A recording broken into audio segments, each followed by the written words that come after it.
Alrighty, tubers. Today, in front of you, in front of us, we have a 1984 Yamaha IT490. That's right, 490 cc's of two-stroke power.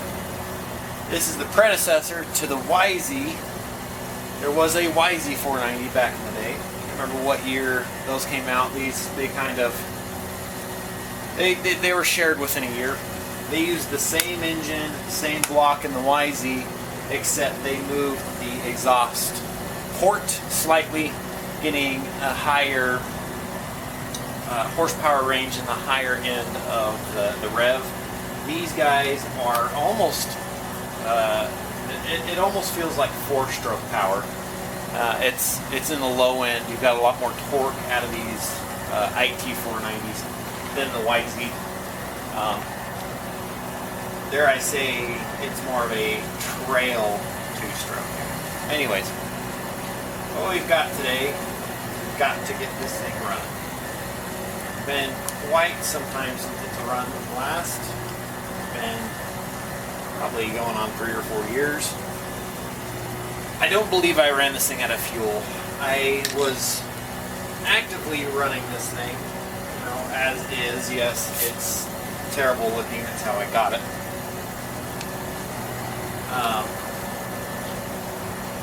But I was running this thing actively, and then I got my quad and really never looked back. I love riding dirt bikes, don't get me wrong, I really do. But quads are softer on the knees. Being a tall person, being a bit of a draft myself, stuff that's hard on your knees in any way makes you hurt for 2 or 3 days. So what we're doing here, while I'm sitting here just talking, is pulling the carburetor off, touching gasoline in my nose. Somehow that smells like popsicles. No, it just smells like rancid fuel. So I'm going to pull the bottom of this guy off. We're going to see how bad it is. See if it's something we can just quickly clean out or what have you. Pretty sure I ran ethanol free in this last. Then again, I think, now that I'm thinking about it, I think the last tank I ran in this, I tried making some higher octane fuel to help with the pre-det that these bikes have. They don't have super high compression, but I think it's the way the ports are in the engine. They're very prone to pre-detonation knock. And I think when I ran that higher octane fuel, I used 91 with ethanol in it. So.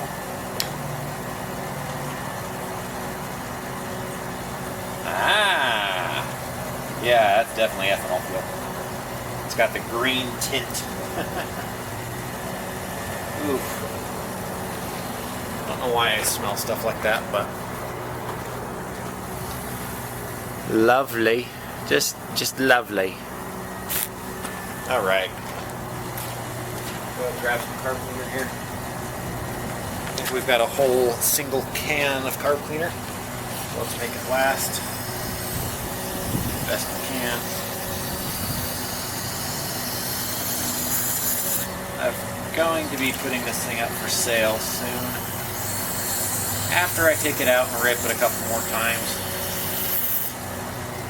These IT490s are kind of legendary. You hear a lot of guys, and I'm sure I'm going to get guys in the, maybe gals, but guys in the comment section saying, man, that was the first bike that I wrecked. That's the first bike that really kicked my butt. You go online, and that's what you end up seeing a lot of. Where guys are talking about how it's the first bike that really kicked their trash. So I'm gonna go ahead and clean this out, and then we're going to see what's up with the engine. Let's see, I need my toolbox.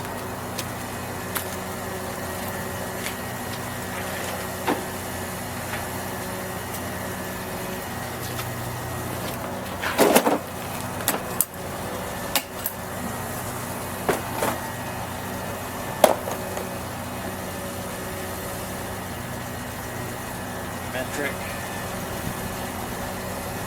Maybe a 6mm. Yep, 6 mil.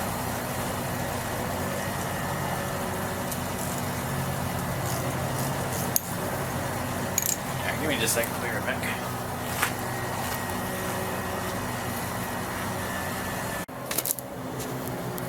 Alright, brought you guys in just a little bit closer here. When I say a little bit, I mean a lot of it. Oh, this thing is just nasty, nasty, nasty.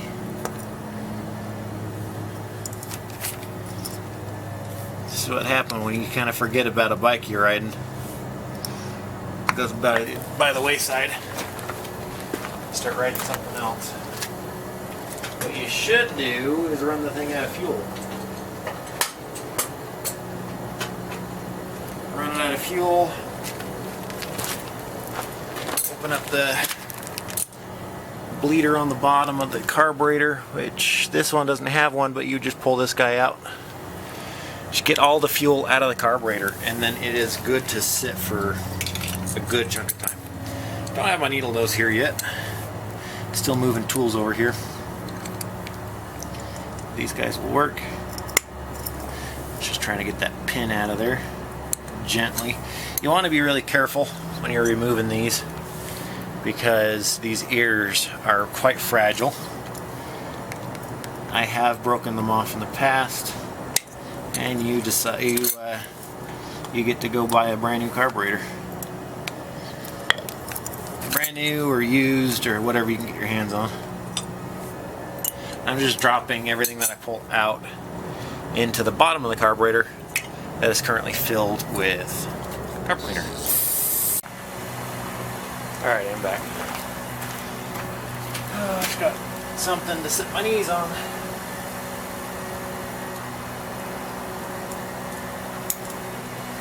Tear this carburetor down here. Let's bring you in closer. How about that? People miss this when they're cleaning carburetors.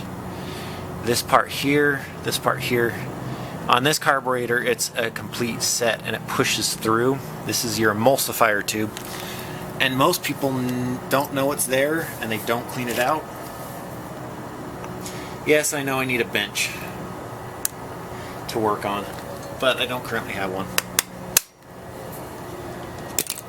I always try to use something round to push that through. Lightly tap on that. There is your emulsifier tube. This one's quite clean, which is good. Oop. Tip that over. Go ahead and pull the needle and seat out. This guy is held in with a little clip. Needle and seat. It has no rubber with the needle and seat on this, so it is safe to spray with carb cleaner. Gonna go ahead and remove it all the way. Just get in behind there. I'm gonna guess that's a 10 mil. And guess what? I still have my 10 mil. Actually, just found it the other day. I bought a different one that didn't go in my toolkit. And then I went to work on my sister's car again, and there it was sitting on the back seat, and they didn't even know it was there. Like, how the crap do you guys not know that that thing was sitting there? Like, come on now. It's just funny. Yeah, I'm glad I pulled that out. All sorts of nasty. And the same story behind there, just all sorts of nasty. There's a lot of garbage up in there. If it'll focus.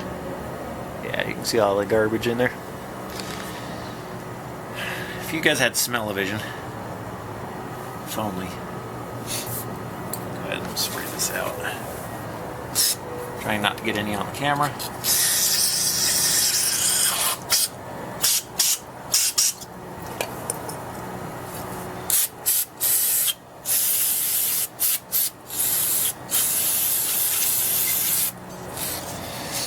I didn't even attempt to try to start this, seeing as how long it's been sitting. Like, I'm not even gonna go there. also need to pull this guy off. Let's see. It's the choke.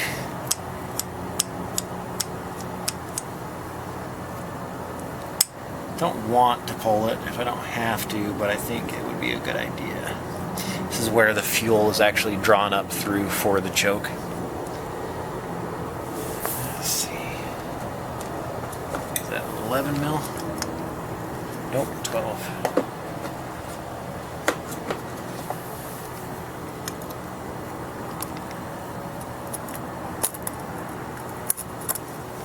Yes, I know I'm sitting this on dirt and all sorts of stuff. I just wish I had something to sit it on. Once again, yes, I know I need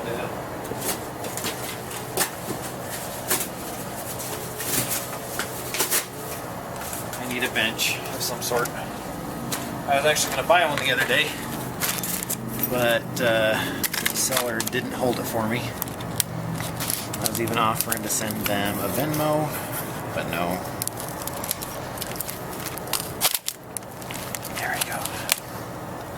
It's a lot better to work on a piece of cardboard, I guess. Unscrew this guy. This should, yeah, there is some rubber there. We definitely don't want to spray the rubber with carb cleaner. Carburetor cleaner makes rubber swell, and not in a good way. Once it swells, it seems like it never goes back. Never goes back the way it came. So just spraying down through a channel. It should be the idle channel, or circuit rather. You can see it's coming out the front there. Got a good flow.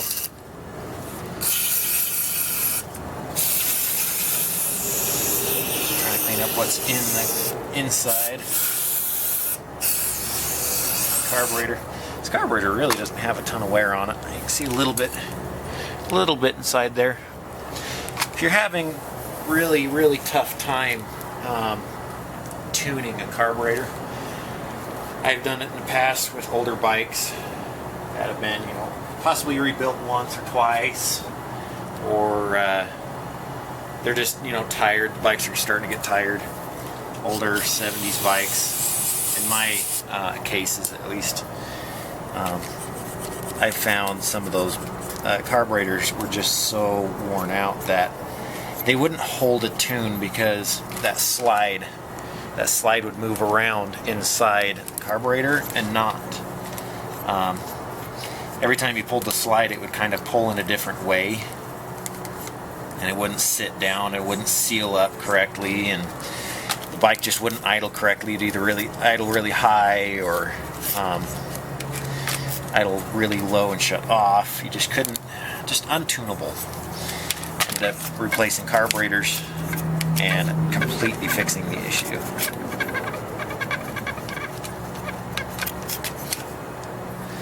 This choke tube also has kind of emulsifier holes on it. You want to make sure they're clean. Spraying them off with carb cleaner. You should see all of them spray out. Yep, they all do.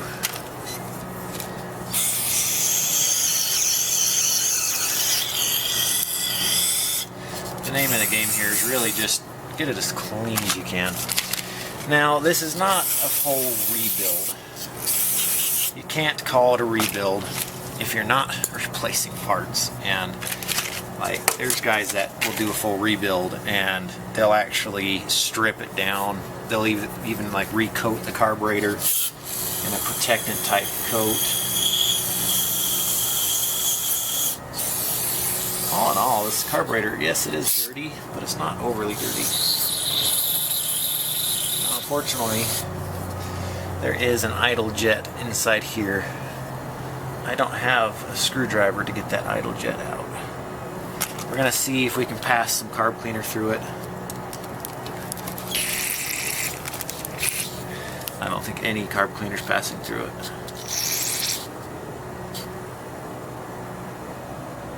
Nope, none.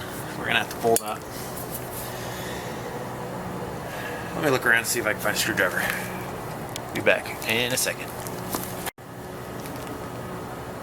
America screwdriver to the rescue.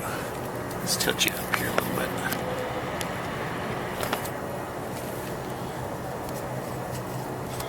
This guy ended up fitting. When you pull these jets out, any jet you're going to use a screwdriver with, you want to make sure that screwdriver is got a nice strong tip on it, something that's very flat, very square, and this part's very square as well. You don't want that rounded at all. If it's rounded at all, the brass just won't hold up and it strips out incredibly easy. How do I know? I've done it several times. Nowadays I don't even attempt to pull a jet out if I don't have the screwdriver. We got a wire brush here. We're going to pull one of the wires to the side as it's tangled with all the others. We're going to run a wire through this jet. Now the other side, that will unclog it. Now obviously don't force it through. Work your way through. Some guys use those tiny little drill bits. They do work. But you run the risk of changing the jet size. With a wire like this, you don't risk much less risk of changing the jet size. So, should blow through now.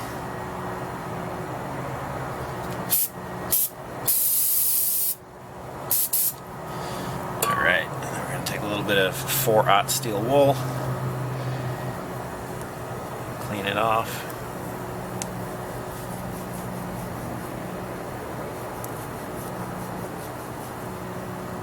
Really can't clean the interior. I mean, you can to some extent if you take some steel wool, get creative with it, you pull on it just right,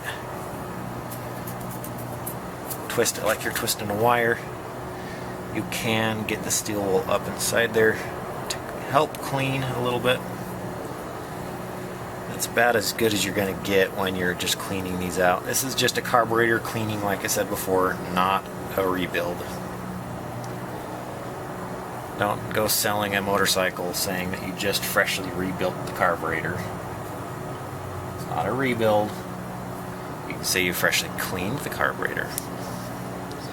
It's just a pet peeve of mine. It actually is all the way clean inside there. I doubt you're going to be able to see it. No, you can. There you go. Totally clean inside there. With brass pieces in a carburetor, if it's not shiny, it's not clean. Just because you can see through it doesn't mean that jet is going to flow correctly. So try to clean all the bits that you can. Let's see if I can clean the other side of this jet.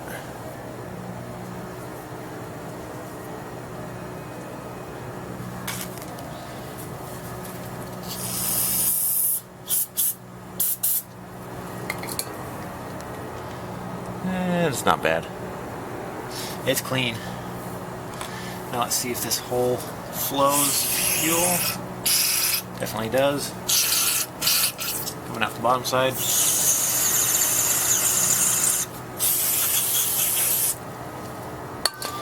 Go ahead and reassemble this guy. This is just, like I said before, again and again, this is just a quick and easy, quick clean out. You want to just barely snug the jets in. Easily just strip out aluminum body with brass jets. Really easy to strip out. Move these guys to the side. It's been a while since I've done like a full cleaning video. A little bit of a little area that flows fuel through it. I want to make sure it's clean. Again with the 4/0 steel wool.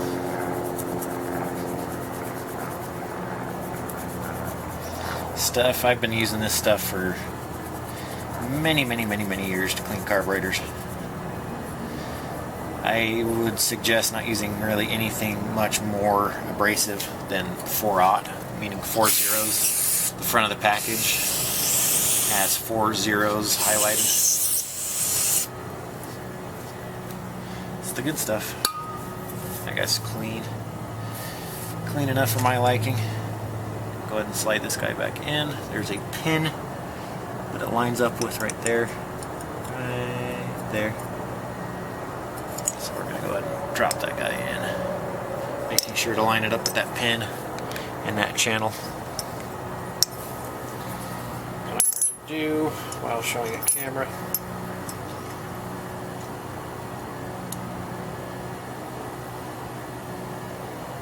Gently push it down. We are in and seated. So that guy's back on. Let's go. Yeah, we can go with the. Let's not do the floats yet. I'm going to flip the floats around. Let them continue to soak because they are nasty. Let's go ahead and pull out some of the smaller bits for the. Oh, look at that. I'm just going to dispose of that. My container. Alright. Let's get all this out of there. Oh, everything's just sitting in a nasty green pool in the bottom. Get out of there. Get out of there.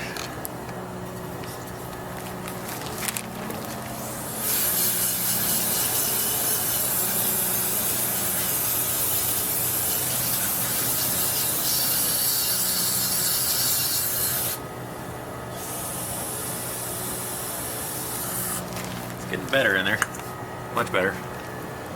It's no scrubbing or anything yet. Alright, let's go ahead and move through these guys.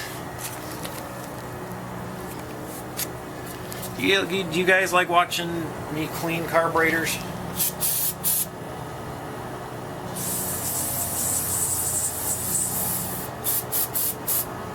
Guess I'll put a skippable time before any of this. So those of you who don't want to watch me clean carburetors can skip on through. We're going to do the same story with this guy. This is the main jet. Just clean it the best we can.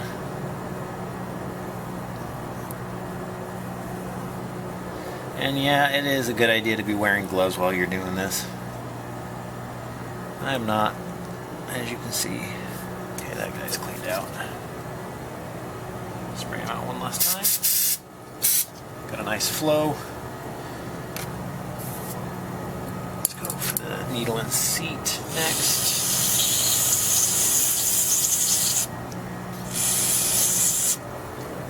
That is a high flow seat. Kind of crazy. There's a whole bunch of like holes and stuff cut all around it. This bike definitely doesn't sip on the fuel. I can tell you that much.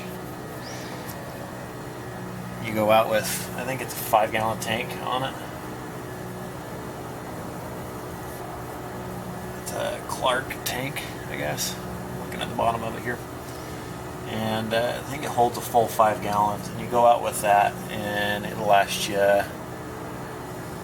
what, 4 hours? 3-4 hours or something like that. Definitely doesn't sip on the fuel. That is for sure. Want to make sure this is as clean as we can get it. Needle and seats seem to stick an awful lot. That is nice and clean in there.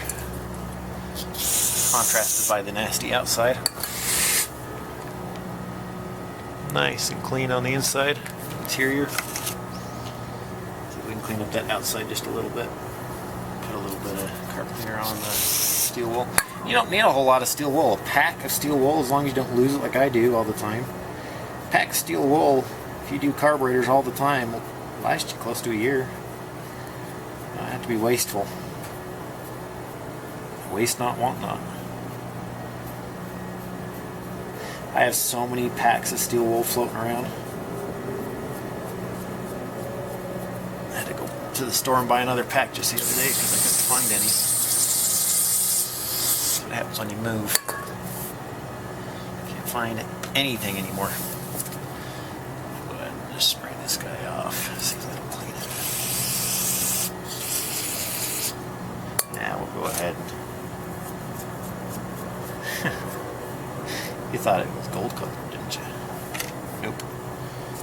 It's fuel colored.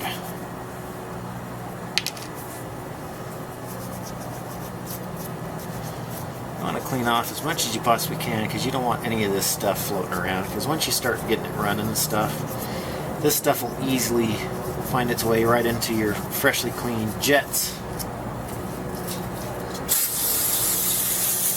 Lug everything right back up again. Is it still rolling? Yeah, it's still rolling.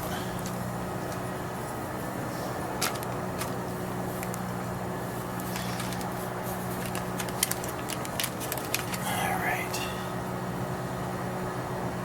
Assemble here. Got that. This.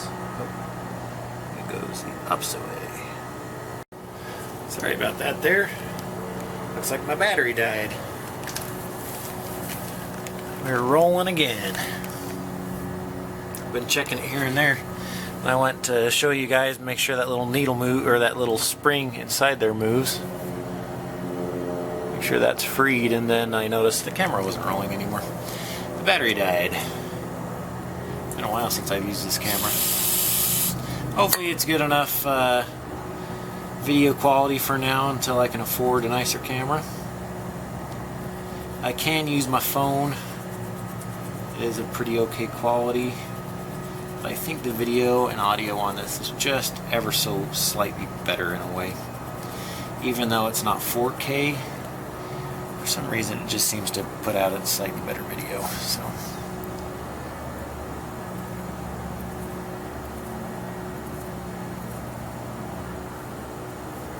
Just trying to make sure all this is clean. Clean as I can get it.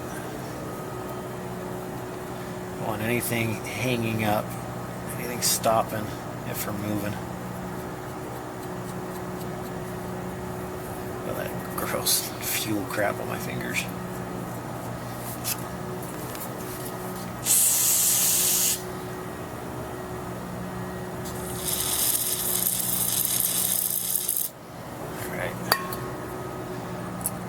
That guy back down in. Let's clean this little clip off a little bit because it's got a little bit of schmutz on it.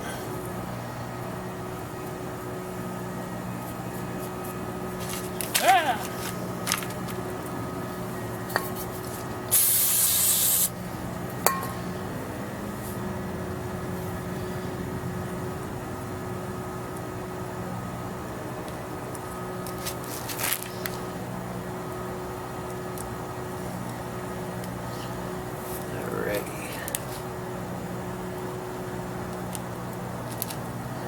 Guy is on there.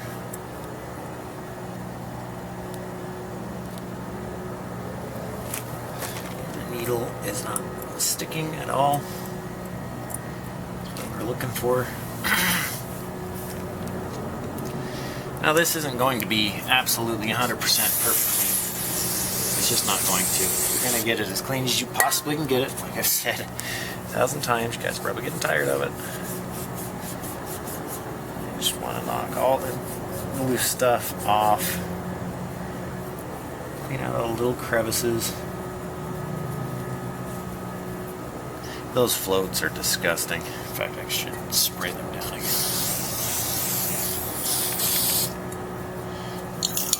Mark on this. Quick tip. Top of this can doesn't have it, but when there's a little like Sharpie marker mark on the top of the can, that is the lowest point of the can. That's where the straw is at the lowest. So if you're trying to use it and you can feel fluid still in there, but you can't get it to spray out, rotate the top to, rotate the top over to that marker spot if that's the lowest, if that's the way you're going to point it. Unless you're going to use it sideways, then you want to put that marker mark just at the lowest point, and you'll be able to get all the fluid out that you possibly can.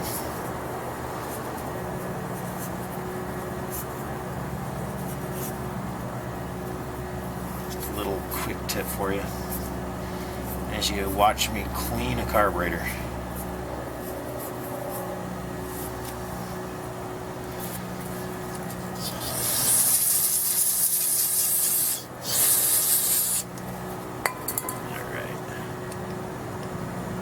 Where did that go? I went this way. Yeah, there we go. Let's see. Let's get that jet. We did clean it, but we didn't clean the sides.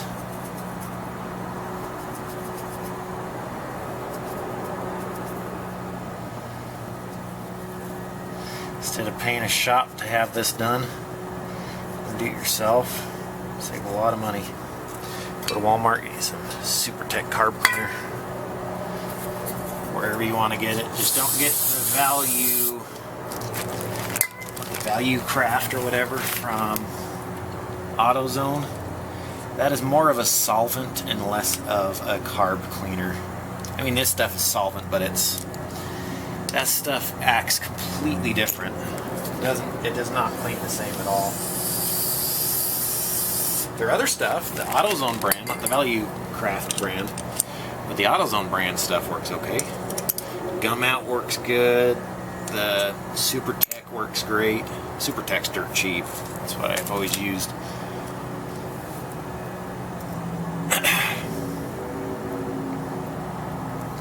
Let's get to the floats next. Reassemble this carburetor bit by bit.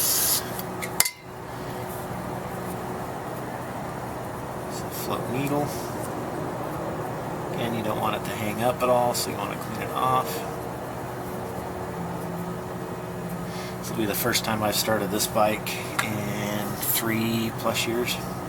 I'm also going to pull the spark plug and put a cap or two of oil in the spark plug, just to make sure it's got lubrication before you start, especially on a 2-stroke.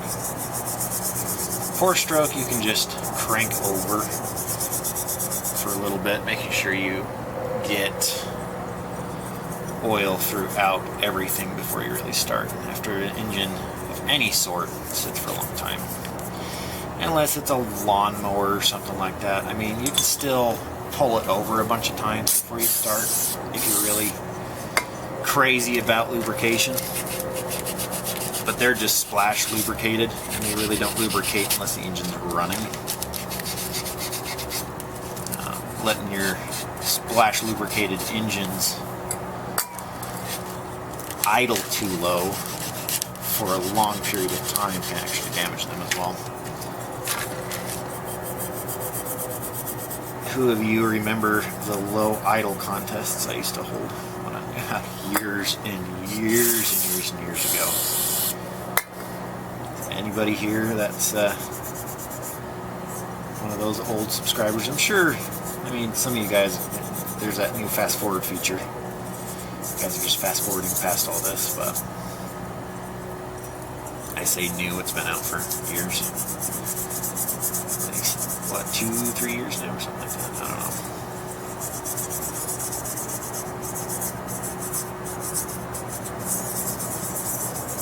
You actually see a line on that float. This float's disgusting. Probably the worst float I've seen in a long time. Scrubbing it, but when I'm scrubbing it, I'm holding on to, gently holding on to the floats. Squeeze them too hard, you can pop them. You definitely don't want to hold on to the center. You hold on to the center and scrub a float, you can break the float off easily. Too bad I don't have that other chemical here. I've got it here. I think I've got it at home. It's a chemical that you can throw everything into and let it soak. Oh, look at that. Nasty. We still rolling. Battery's doing good. Sweet.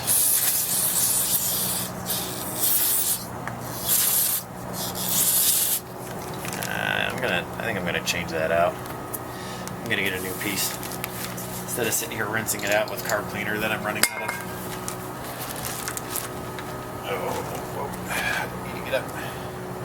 There's the carb cleaners or the stuff right there.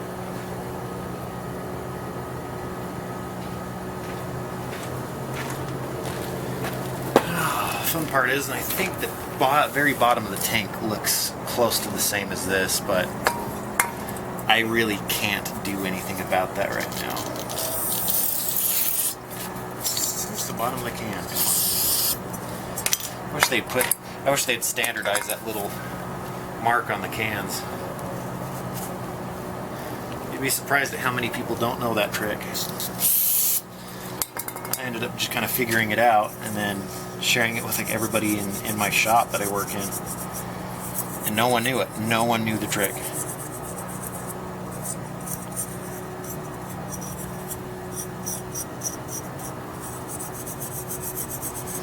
Not one person goes for any aerosol spray can.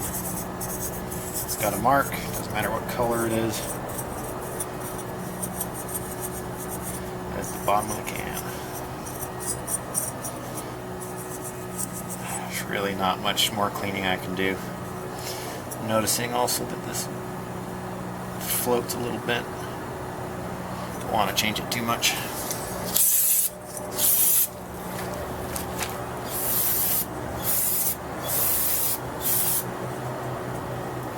Looks like we got 90% of the corrosion off of this.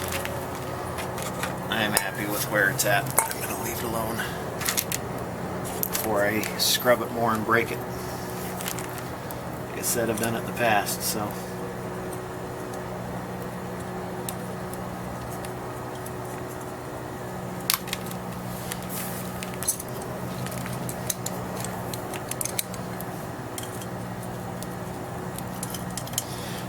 This pin kind of presses in. I've seen pins that just fall out, and then I've seen pins like this that actually like press into place. Everything's working correctly. Let's tackle the bottom. Let's see. Let's go ahead and put the choke back on while I'm thinking about it. Let's see. Try to clean that off the best we can. Without any carb cleaner. You can use carb cleaner on these, you just gotta be really careful not to get any on the rubber that goes inside.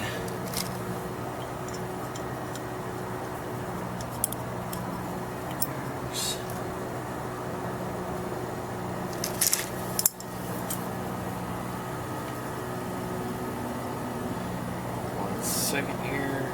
Kind of okay. There we go.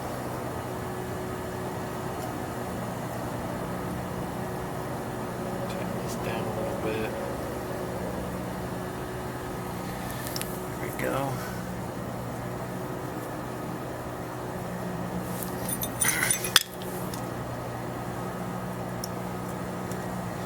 Well, you guys get the gist of cleaning it out. I'm just going to clean the bottom, the bowl of the carburetor out now. And then we're going to do need to clean the slide and the needle. The needle that goes in there, I've got to clean that out, but that's just a really quick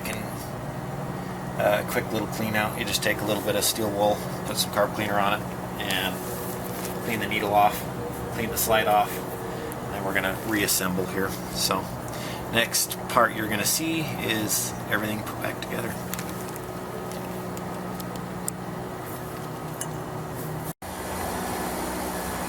Alrighty, tubers. I do not have the boots on to do this. I've just got my company shoes on.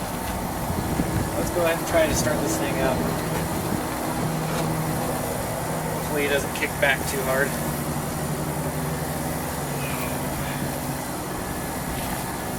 I had to pull the fuel petcock off because it was also very, very plugged. Trying to get all the fuel to that side. Open it up and see if any fuel comes out. Fuel is flowing. All right.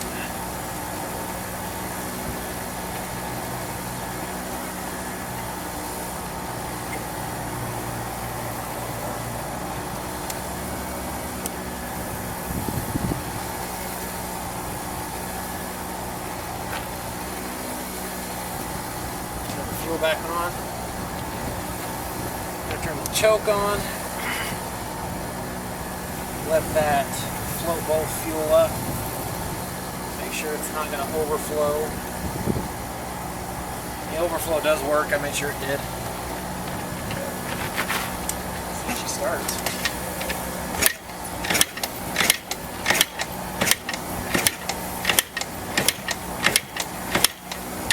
It's going to need some help. I do believe. I also don't want to ruin these shoes. I've actually ruined a pair of boots trying to start this thing up once. This might be real hard.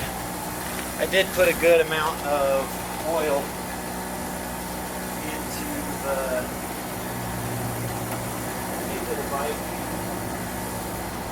I'm always very wary about starting a bike up, or a two-stroke very specifically. That isn't seen in a long time.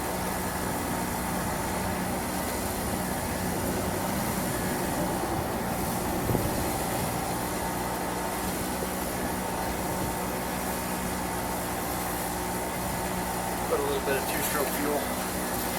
The tank is not full. I didn't have enough fuel to fill it up.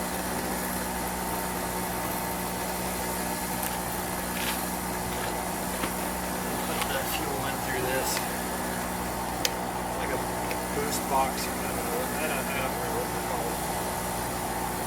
All I know is it's directly connected to the intake. Pour a little bit of fuel down it.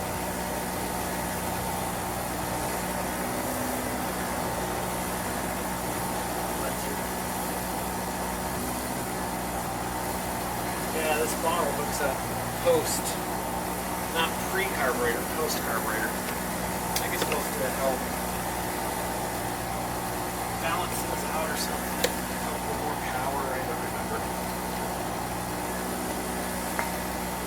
Alright, let's see what we get. I might have to pull that spark plug and clean it, because it may have oil on it.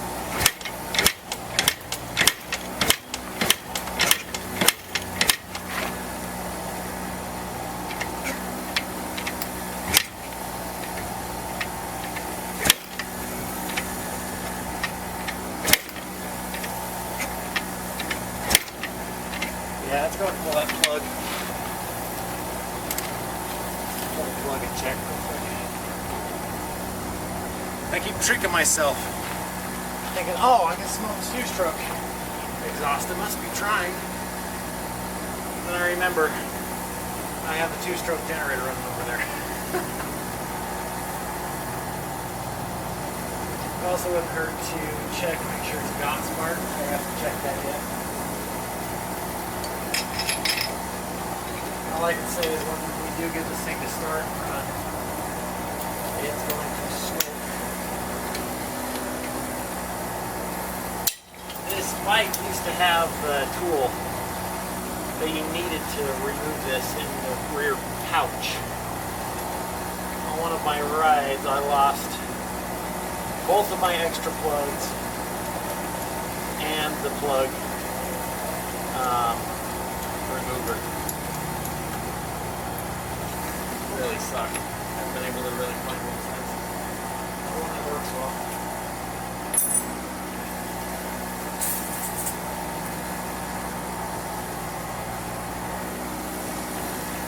Things have this thing for such a long time. I really hope everything's alright. See if we got spark. Yeah, we got spark.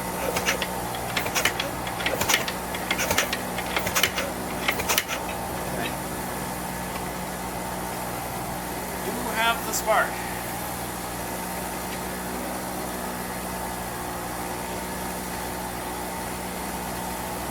We just need to get fuel up to the top.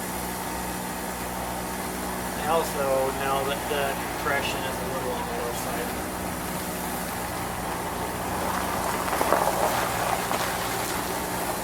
Now the compression on this is a little on the low side, so it could definitely use a refresher. Do a light coating, spark plug, or a new piston rings. Probably make a world of difference.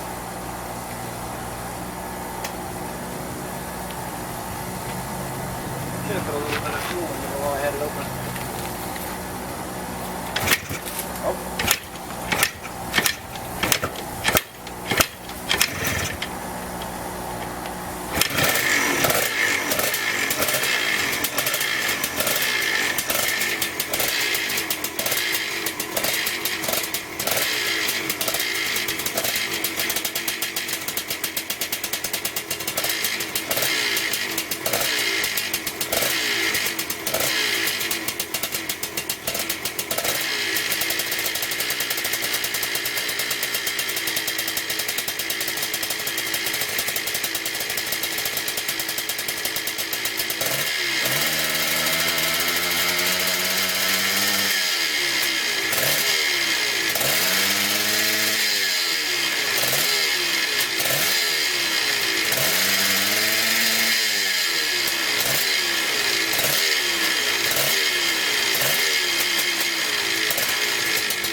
I kind of forgot how much power that thing has. Even for a slightly tired 490, I think it's just got oodles of power. Bottom end sounds a little loose though. It's always sounded like that. I don't know if that's just normal or if that bottom end needs to be rebuilt, but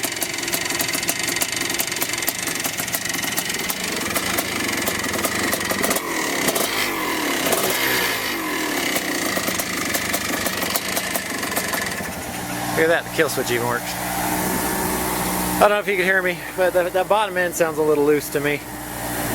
I don't know if that's a normal sound for these bigger 2-strokes or if that actually does need to be rebuilt, but that's going to wrap it up, guys. I don't think I'm going to really do much more on this. I might keep it for a little bit longer than I was originally planning. Go out and ride it and have some fun with it. That front tire needs to be replaced. The front bearings are loose as all get out, and those front shocks are gone. Need to be rebuilt. The whole rear system though is in good shape. I put that tire on there. That thing doesn't throw rocks, it throws stones. I got buddies that don't like to ride behind me on this thing. But hope you have a good one, tubers. Hope you enjoy the video. I'll see you next time. Bye.